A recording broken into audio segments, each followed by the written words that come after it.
نبی کریم صلی اللہ علیہ وسلم سے کہ آپ صلی اللہ علیہ وسلم نے فرمایا، 3 شخص کہیں باہر جا رہے تھے کہ اچانک بارش ہونے لگی۔ انہوں نے ایک پہاڑ کے غار میں جا کر پناہ لی۔ اتفاق سے پہاڑ کی ایک چٹان اوپر سے لڑکی اور اس غار کے منہ کو بند کر دیا جس میں یہ تینوں پناہ لیے ہوئے تھے۔ اب ایک نے دوسرے سے کہا کہ اپنے سب سے اچھے عمل کا جو تم نے کبھی کیا ہو نام لے کر اللہ تعالیٰ سے دعا کرو۔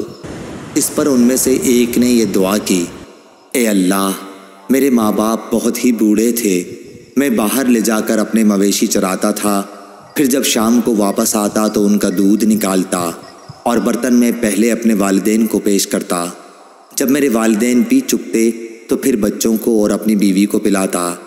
اتفاق سے ایک رات واپسی میں دیر ہو گئی اور جب میں گھر لوٹا تو والدین سو چکے تھے۔ اس نے کہا کہ پھر میں نے پسند نہیں کیا کہ انہیں جگاؤں، بچے میرے قدموں میں بھوکے پڑے رو رہے تھے۔ میں برابر دودھ کا پیالہ لیے والدین کے سامنے اسی طرح کھڑا رہا جہاں تک کہ صبح ہو گئی۔ اے اللہ، اگر تیرے نزدیک بھی میں نے یہ کام صرف تیری رضا حاصل کرنے کے لیے کیا تھا تو ہمارے لیے اس چٹان کو ہٹا کر اتنا راستہ تو بنا دے کہ ہم آسمان کو تو دیکھ سکیں۔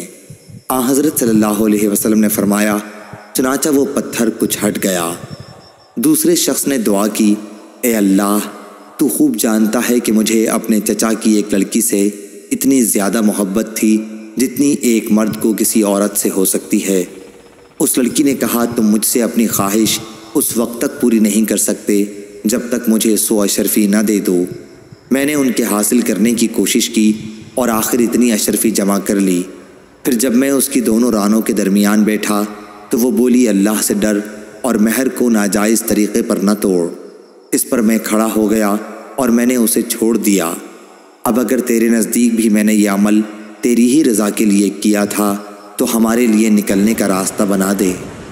حضرت صلی اللہ علیہ وسلم نے فرمایا، چنانچہ وہ پتھر 2 تہائی ہٹ گیا۔ تیسرے شخص نے دعا کی، اے اللہ، تو جانتا ہے کہ میں نے ایک مزدور سے 1 فرق جوار پر کام کرایا تھا۔ جب میں نے اس کی مزدوری اسے دے دی تو اس نے لینے سے انکار کر دیا۔ میں نے اس جوار کو لے کر بو دیا۔ کھیتی جب کٹی تو اس میں اتنی جوار پیدا ہوئی کہ اس میں سے میں نے 1 بیل اور 1 چرواہا خرید لیا۔ کچھ عرصے بعد پھر اس نے آ کر مزدوری مانگی کہ خدا کے بندے، مجھے میرا حق دے دے۔ میں نے کہا کہ اس بیل اور اس کے چرواہے کے پاس جاؤ کہ یہ تمہارے ہی ملک ہیں۔ اس نے کہا کہ مجھ سے مذاق کرتے ہو۔ میں نے کہا، میں مذاق نہیں کرتا، واقعی یہ تمہارے ہی ہیں۔ تو اے اللہ، اگر تیرے نزدیک یہ کام میں نے صرف تیری رضا حاصل کرنے کے لیے کیا تھا تو یہاں ہمارے لیے اس چٹان کو ہٹا کر راستہ بنا دے۔ چنانچہ وہ غار پورا کھل گیا اور وہ تینوں شخص باہر آ گئے۔